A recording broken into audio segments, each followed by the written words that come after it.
بسم اللہ الرحمن الرحیم۔ السلام علیکم۔ آن لائن کلاسز میں خوش آمدید کہتے ہیں۔ آج ہم نظم پڑھیں گے اسلامی مساوات، جو کہ لکھی ہوئی ہے مولانا الطاف حسین حالی کی۔ حالی اردو ادب میں کئی حیثیتوں کے مالک ہیں۔ آپ ایک بلند پایہ شاعر، نقاد اور محقق تھے۔ دیوان حالی اور مسدس حالی آپ کے ایک اعلیٰ پایہ کے شاعر ہونے کا مبولتا ثبوت ہے۔ مقدمہ شعر و شاعری آپ کے نقاد ہونے کا ثبوت، اور سوانح عمریاں لکھی، حیات جاوید، حیات سعدی اور یادگار غالب، جو کہ آپ کے شاعر ہونے کے ساتھ ساتھ ایک اچھے نثر نگار ہونے کا مبولتا ثبوت ہے۔ تو سر سید احمد خان غالب کے شاگرد الطاف حسین حالی غالب کے شاگرد اور سر سید احمد خان کے ہم عصر، تو ان کی شاعری میں سر سید احمد خان سے جب ان کی ملاقات ہوئی تو ان کی شاعری میں ہمیں ایک مقصدیت دکھائی دیتی ہے۔ یہ نظم اسلامی مساوات بنیادی طور پر پوری نظم نہیں ہے۔ پوری نظم مسدس حالی ہے، جس کا پورا نام، جس کا اصل نام مد و جزر اسلام تھا۔ چونکہ یہ نظم مسدس کی صورت میں لکھی گئی، مسدس اس نظم کو کہتے ہیں جس میں ہر بند میں 6 مصرے ہوتے ہیں، جس کے ہر بند میں 6 مصرے ہوں۔ تو ان میں سے، اس پوری نظم میں سے 7 بند آپ کے سلیبس کا حصہ بنائے گئے ہیں اور اسے نام دیا گیا ہے اسلامی مساوات کا۔ اس کے 7 بند ہیں۔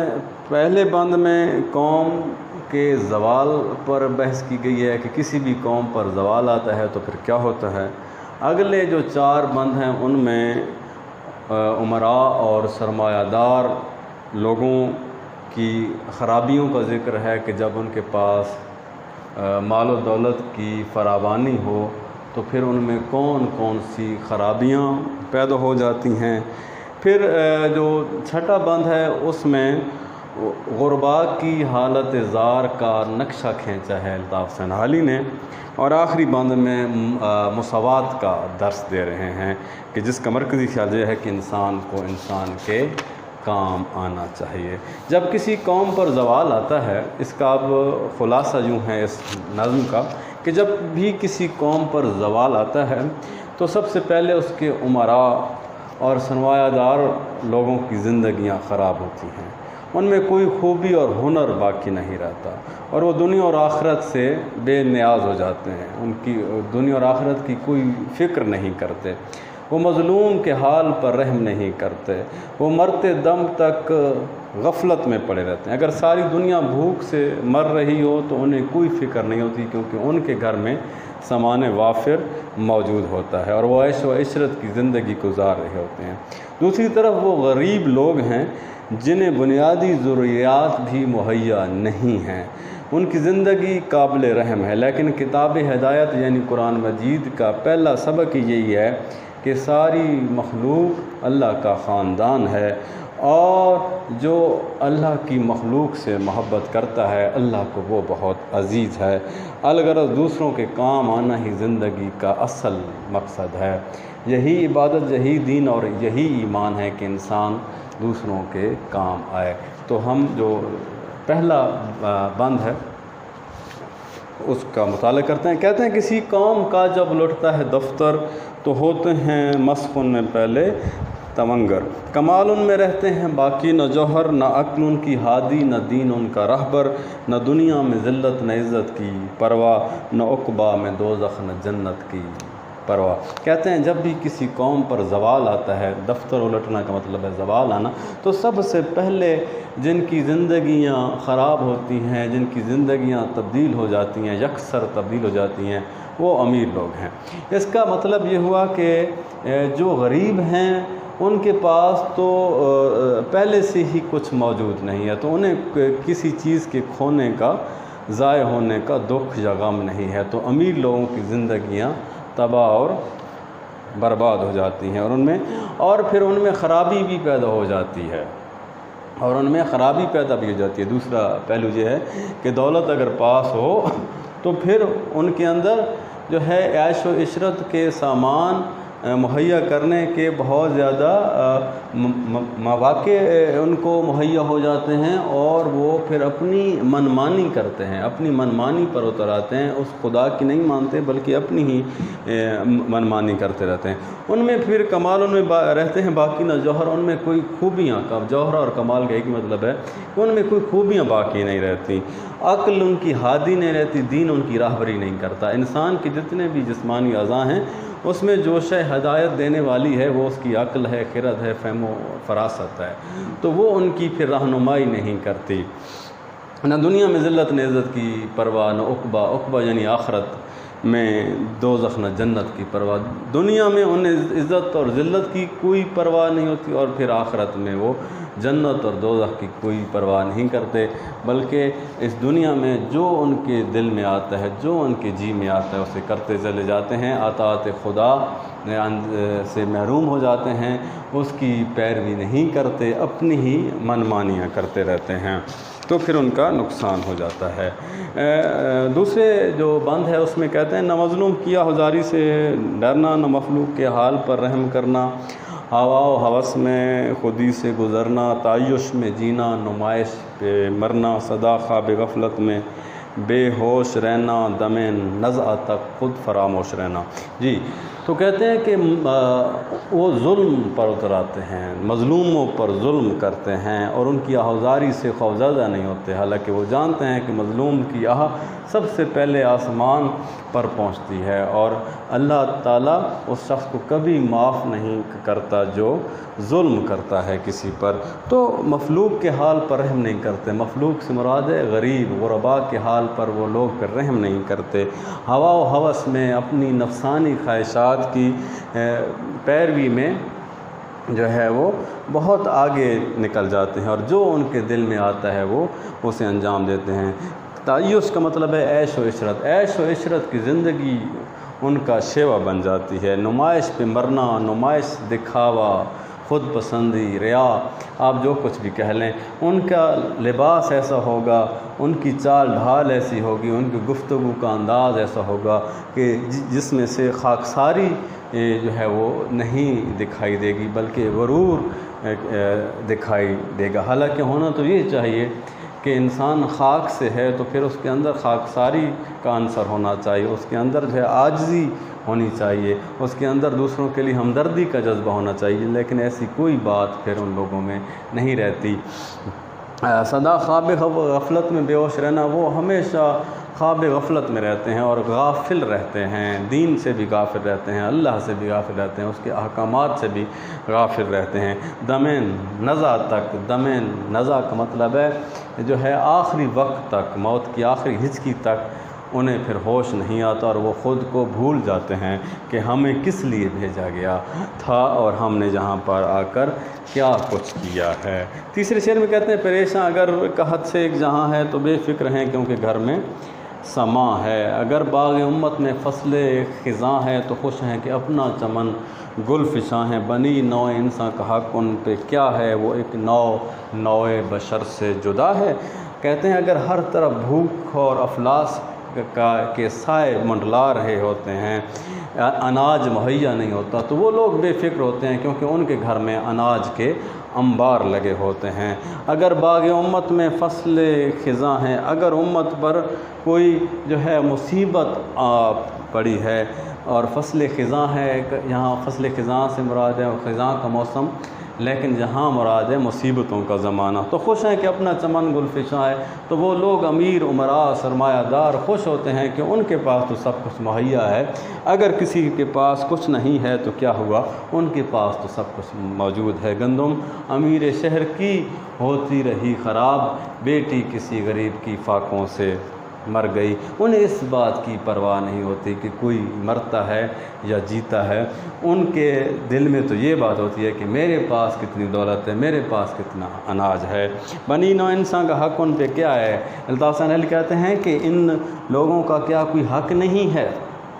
کہ دوسروں کی مدد کریں، دوسروں کو دیں، دوسروں کو عطا کریں۔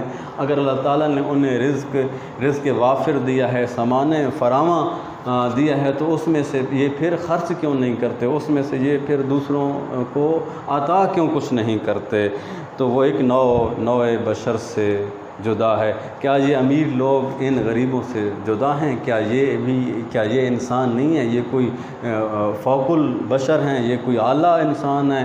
یا یہ کوئی انسانیت سے اعلیٰ ان کا رتبہ ہے؟ جس طرح یہ غربا انسان ہے، ویسے ہی یہ امیر لوگ انسان ہیں۔ تو ان کو اپنے حقوق ادا کرنے چاہیے، اور لوگوں پر جو ہے وہ ہم ان کے لیے رحمدلی کا جذبہ ان کے اندر ہونا چاہیے، اور ان کو عطا کرنے کا جذبہ ہونا چاہیے۔ اگلے بند میں کہتے ہیں کہاں بندگان ذلیل اور کہاں وہ بسر کرتے ہیں بیگم قوت و نام وہ۔ کہتے ہیں کہاں بندگان ذلیل، یہ اچھا بندگان ذلیل سے جہاں مراد ہے یہ غریب لوگ، کہاں یہ غریب لوگ اور کہاں وہ بسر کرتے ہیں بیگم قوت و نام وہ، جنہیں روزی روٹی کی کوئی فکر نہیں ہے۔